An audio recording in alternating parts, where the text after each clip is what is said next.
Hello, hello. Madunggan ko? Yes, Rod, loud and clear. Sige, sige, start na ta. Take it away, Rod. Let's talk about Rococo art. Sometimes referred to as late Baroque, Rococo is a continuation of the Baroque movement but with light pastel colors and a more graceful tone. Originated in the early 18th century in Paris, France, the term Rococo came from the word rocaille, which meant rock or rubble in French. It refers to the shell-like ornamentations in the design of Rococo art. Right, Kath? You're right, Ralph. Now, what differs Baroque from Rococo? First, Baroque depicts mostly religious paintings, while Rococo mirrors the carefreeness of aristocrats. It focuses more on joy, youth, love, drama, and especially nobility.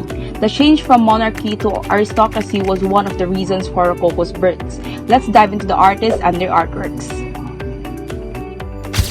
First on the list, the first ever painter of Rococo art and the father of it, Jean-Antoine Watteau. Watteau was one of the most influential painters in the 18th century. He invented a type of painting known as fête galère, which refers to the courtship party or a picture which explored the psychology of love, usually in a landscape painting.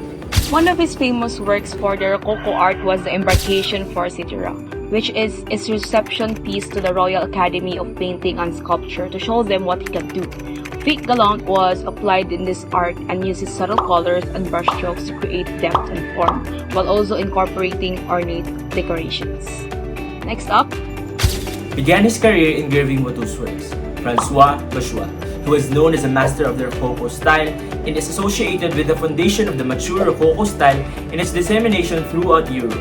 He was best known for his erotic pastoral and mythological scenes such as Venus, Venus consoling love, the Triumph of Venus, and many others. Lastly, one of the most prolific artists of his time is Jean-Honoré Fragonard. He was a pupil of François Boucher, and his artworks were inspired by Tawata and Boucher. He was known for his art series called The Progress of Love, which was commissioned by the mistress of King Louis XV. It depicted the four stages of love: the pursuit, the meeting, the consummation of marriage, and the love letters. next up, Rococo architecture. A highly ornate, theatrical, over-the-top style characterized by the use of rocaille motifs such as shells, curves, mascarons, arabesques, and other classical elements. Rococo style was especially popular when decorating salons. Refers to the gathering of elegant people and is used to entertain guests and became the height of fashion beginning in the 1720s. Some of the largest and renowned examples of Rococo architecture include royal palaces and other grand residences, such as Nymphenburg Palace and Sanssouci Palace in Germany, along with Renaissance-style palaces in Stockholm, Sweden.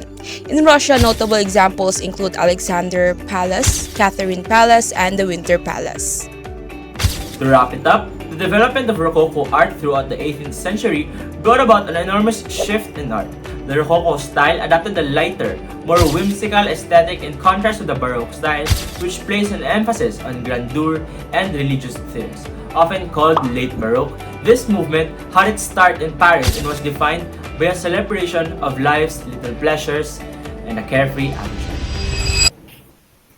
And that concludes our presentation in Rococo art. We hope you learned something new about this entertaining and elegant artistic movement from me and Ralno.